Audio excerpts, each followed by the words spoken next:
gunohing, xatoing ko'p bo'lsa ham jazo qilmayotgan bo'lsa, sen buni yaxshi deb o'ylama, birodar.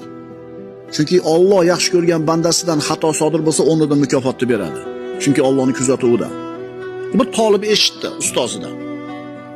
Har bitta qilingan ma'siyat uchun jazo keladi Alloh tomonidan. Kimga keladi? Mo'minga. Alloh yaxshi ko'rgan mo'minga qilgan xatosiga o'rnida jazo beradi.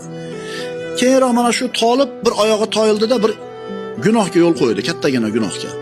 Ustozdan eshitgan, jazo kelish kerak. Kelmayapti.